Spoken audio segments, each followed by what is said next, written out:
কুসুম ওর দেবী মায়ের ভয়ঙ্কর এক রূপের সাক্ষী হলো। হ্যাঁ বন্ধুরা, ভিডিওতে লাইক দিয়ে দেখতে থাকুন। যে মুহূর্তে কিনা আয়ুষকে বুঝিয়ে মালিয়ে ইন্দ্রাণী গাঙ্গুলি যখন বলতে থাকে যে আয়ুষ তুমি বরঞ্চ একটু বাড়িতে গিয়ে ফ্রেশ হয়ে এসো, ততক্ষণে আমি আছি তো কুসুমের পাশে, কেন তোমার মায়ের উপরে তোমার ভরসা নেই? ঠিক সেই সময় আয়ুষ বলতে থাকে যে মা এই কী বলছো মা, বলো তো, আমি তো নিজের থেকেও বেশি তোমাকে বিশ্বাস করি। ঠিক সেই সময় সেই সুযোগটাকে কাজে লাগিয়ে কুসুমের কাছে যখন কিনা ইন্দ্রাণী গাঙ্গুলি যায় এবং বলতে থাকে যে কুসুম, আমার তোমার জন্য বিশেষ একটা গিফট আনা হয়েছে এবং আমি বিশেষ একটা সারপ্রাইজ তোমার জন্য প্ল্যান করেছি, তুমি দেখবে। ঠিক সেই সময় কুসুম যখন বলতে থাকে যে দেবীমা আপনি আমার জন্য এত কিছু করছেন, সেই সকাল থেকে আপনি এখানে না খেয়ে দিয়ে এখানে পড়ে আছেন, সেই সমস্ত কিছু দেখে আপনি রীতিমতো আমাকে লজ্জায় ফেলে দিচ্ছেন। যেখানে কিনা আমার এই বয়সে আপনার সেবা করার কথা, সেই জায়গায় কিনা আপনি আমার সেবা যত্ন করছেন, আমাকে স্পেশাল ফিল করানোর জন্য এত কিছু করে চলেছেন। সত্যি আমি খুব ভাগ্যবতী যে আমি আপনার বড় ছেলের বউ হতে পেরেছি এবং আমি গাঙ্গুলি বাড়ির বড় বউ হয়েছি। ঠিক সেই সময় এই কথা শোনা মাত্র ইন্দ্রাণী গাঙ্গুলি যখন বলতে থাকে যে এই বিশেষ গিফটটা কি এনেছি সেটা দেখবে না। ঠিক সেই সময় কুসুম যখন কিনা ইন্দ্রাণী গাঙ্গুলি আনা সেই বিশেষ গিফটটা দেখতে পাই, ঠিক সেই সময় কুসুমের হোশ উঠেছে এবং কুসুম বলতে থাকে যে দেবীমা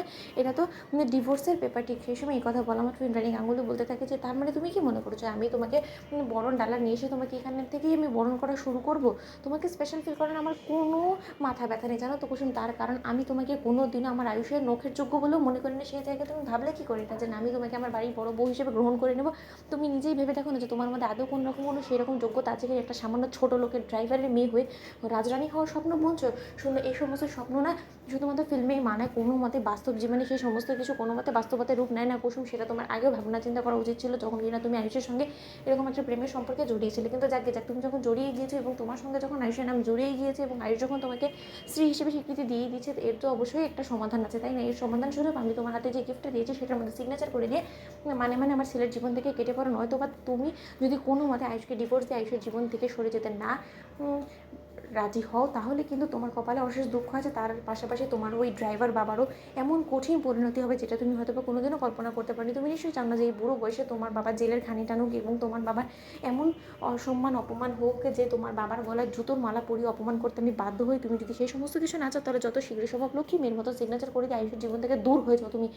ঠিক সেই সময় এই কথা বলা মাত্র কুসুম বলতে থাকে যে তাহলে যে দেবীমা আপনি আমার জন্য ফুল নিলেন, আমার সঙ্গে এত ভালো ভালো কথা বললেন। ঠিক সেই সময় ইন্দ্রাণী গাঙ্গুলি বলতে থাকে যে ওই যে বললাম ইন্দ্রাণী গাঙ্গুলি যখন নিজের স্বার্থে ঘা লাগে না, তখন ইন্দ্রাণী গাঙ্গুলি বহুরূপী হয়ে যায় এবং ইন্দ্রাণী গাঙ্গুলি হাজারো রকমের রূপ ধারণ করতে পারে শুধুমাত্র আমি আমার ছেলেকে বশ করে রাখার জন্য।